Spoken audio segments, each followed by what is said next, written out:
The cathedral bells of Notre Dame echoed across medieval Paris as the most anticipated royal wedding in centuries reached its climax. Inside the ancient stone walls, beneath soaring Gothic arches and stained glass windows that painted the congregation in jeweled light, a 16-year-old princess stood trembling in her wedding gown. She had been promised that this day would mark her transformation from foreign bride to beloved Queen of France. Instead, it would become the most humiliating night of her life. Queen Isabella of Navarre had arrived in Paris with dreams of a fairy tale marriage to the young King Philip the Fair. She had been raised on stories of courtly love and chivalrous knights, educated to believe that royal marriage was the ultimate expression of romantic devotion. But as the wedding ceremony concluded and the celebration began, she was about to discover that French court traditions included rituals designed not to honor new queens, but to break their spirits in the most public and degrading ways possible. The cheers of the crowd outside the cathedral masked the whispers of courtiers who knew what awaited the new queen.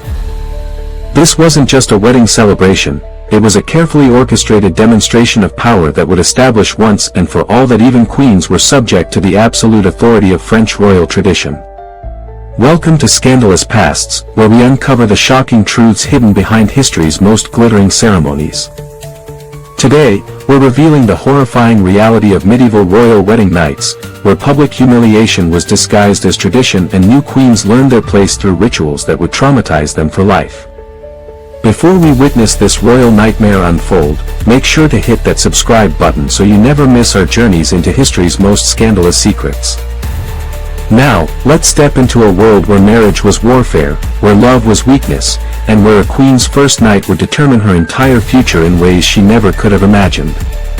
Hashtag the arrival of an innocent Princess Isabella of Navarre had spent her entire 16 years preparing for this moment, but nothing in her sheltered upbringing had prepared her for the reality of French court politics. Raised in the mountain kingdom of Navarre, where royal traditions were simpler and more humane, she had been educated by tutors who filled her head with romantic notions of queenship and the sacred bonds of royal marriage. Her journey to Paris had been a triumphant procession through the French countryside, with cheering crowds lining the roads to catch glimpses of their future queen.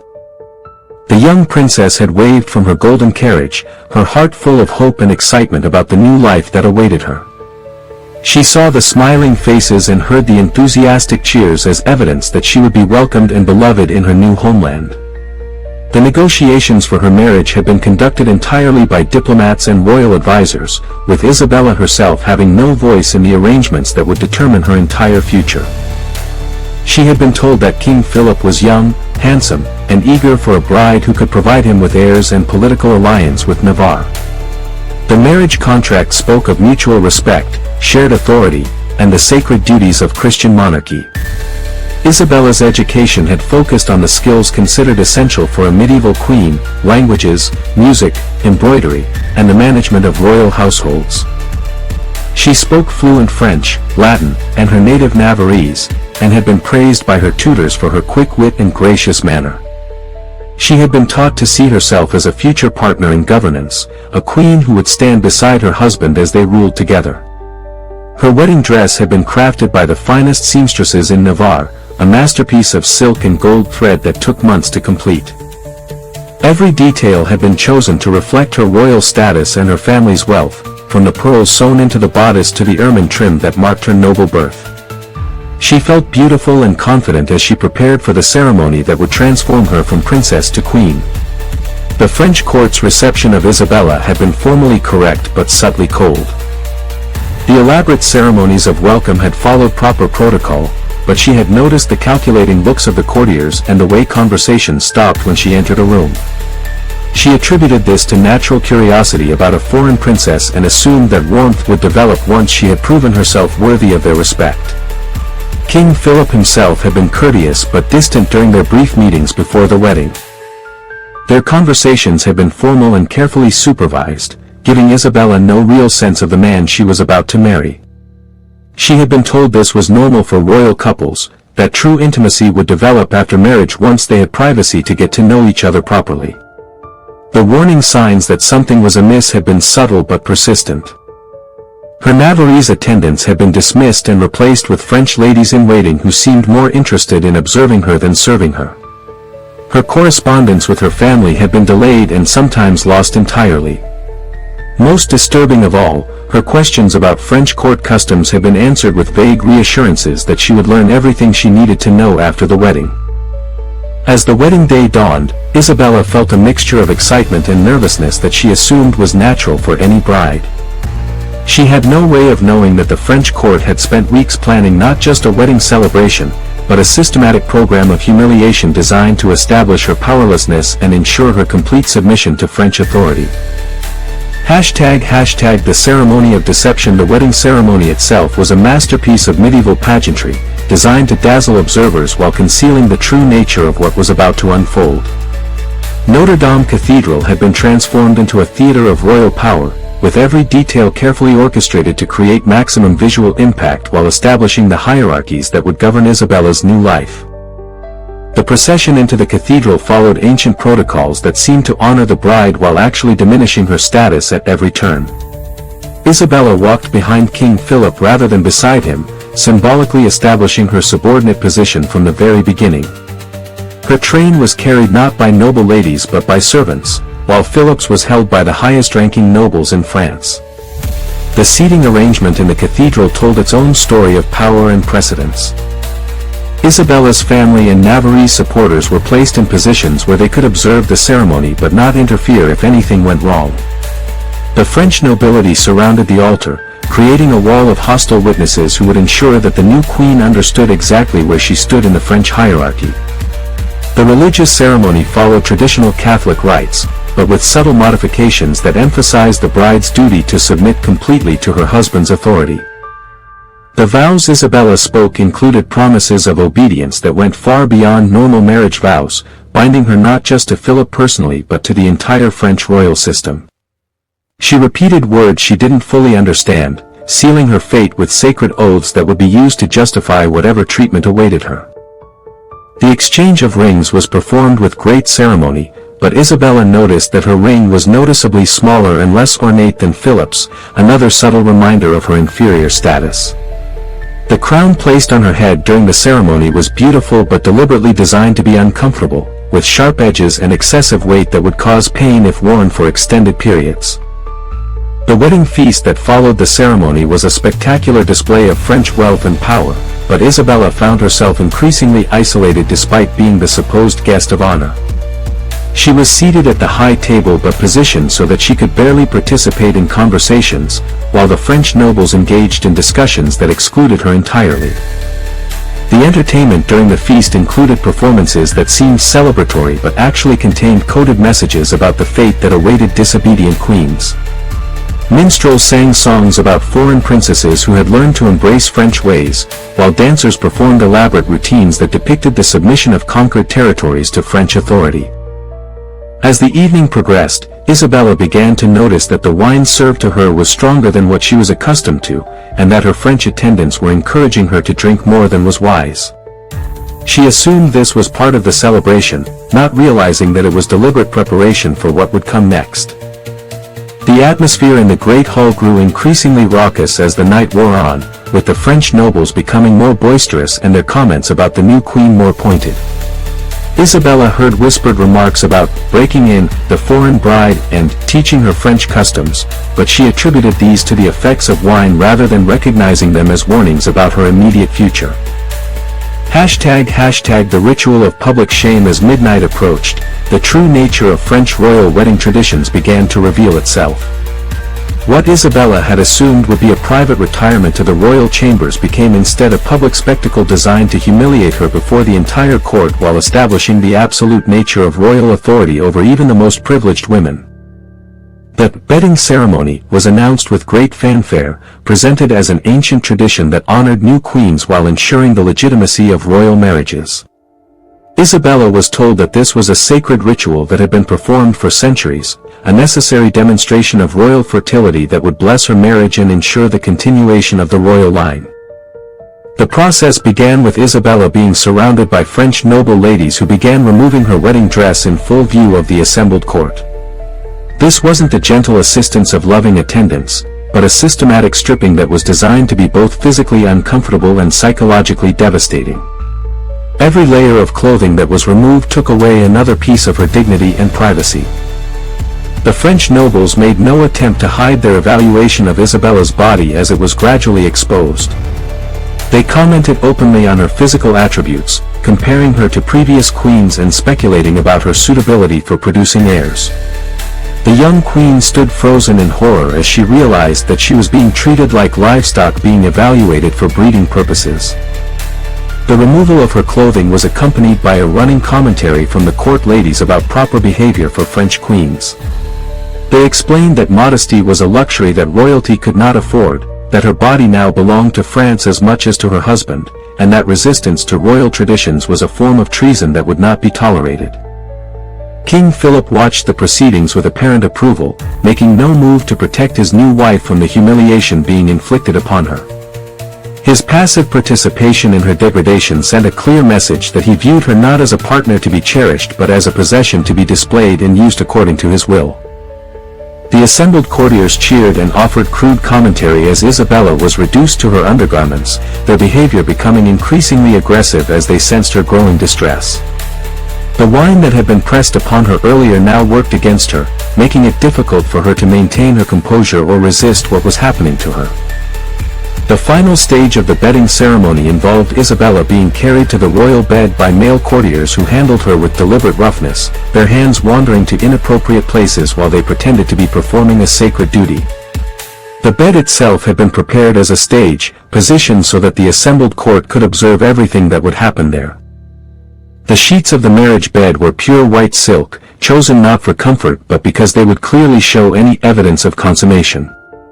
Isabella realized with growing horror that her most intimate moments would be subject to public scrutiny, that even her wedding night would be performed for an audience of hostile strangers. #The night of broken dreams. What followed was not the romantic wedding night that Isabella had dreamed of, but a public performance of dominance and submission that was designed to break her spirit while entertaining the French court.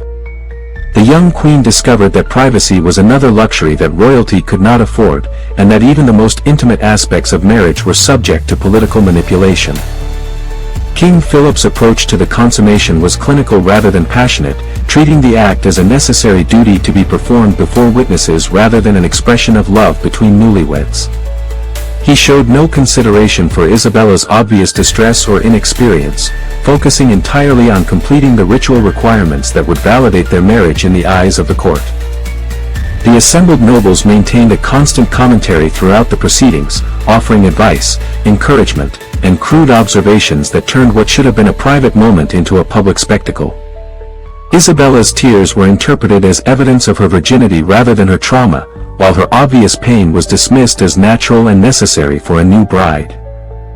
The physical consummation itself was brutal and perfunctory, with Philip demonstrating his dominance over his new wife while the court applauded his performance.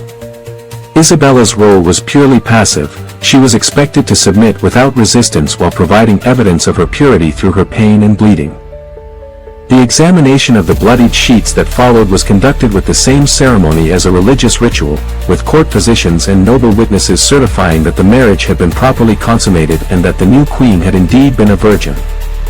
The stained fabric was displayed like a trophy, proof of Philip's successful conquest of his foreign bride. The celebration that followed the consummation continued until dawn, with the court toasting the king's virility and the queen's successful initiation into French royal traditions. Isabella was required to remain present throughout these festivities, still partially undressed and clearly traumatized, as a living symbol of French dominance over foreign influence.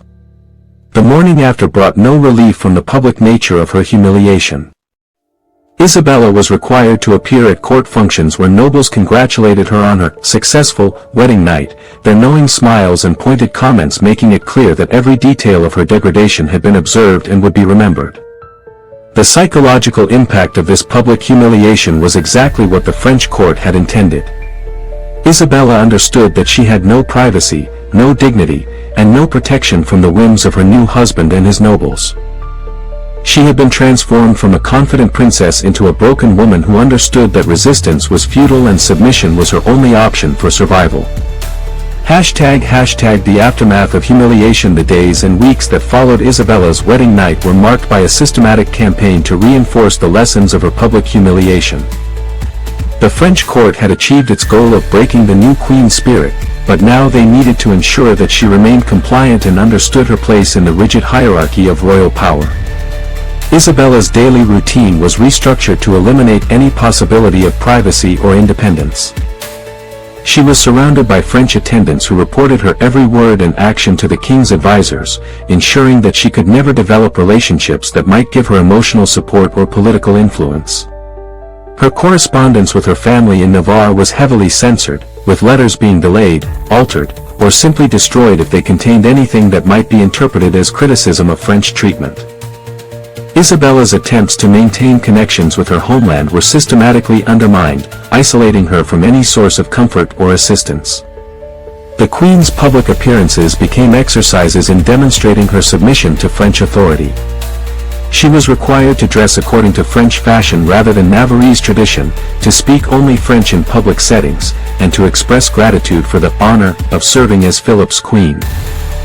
Every aspect of her public persona was carefully controlled to reinforce the message that foreign influence had been successfully eliminated. Isabella's relationship with King Philip remained cold and formal, with their interactions being limited to public ceremonies and the periodic visits to her chambers that were necessary for producing heirs.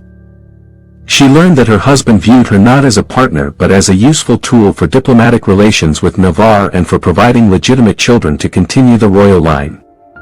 The Queen's attempts to assert any form of independence or to question French customs were met with swift and harsh corrections. She was reminded constantly of her wedding night humiliation and warned that worse treatment awaited if she failed to demonstrate proper gratitude for her position as Queen of France. The birth of Isabella's first child brought some relief from the constant surveillance and criticism, as her successful production of an heir proved her value to the French crown. However, she discovered that motherhood brought its own forms of powerlessness, as her children were immediately claimed by the state and placed under the care of French tutors who would ensure their loyalty to French rather than Navarrese interests. Isabella's transformation from hopeful bride to broken queen was complete within months of her arrival in France. The confident young woman who had dreamed of partnership and love had been replaced by a silent, submissive figure who understood that survival depended on complete compliance with the demands of French royal tradition.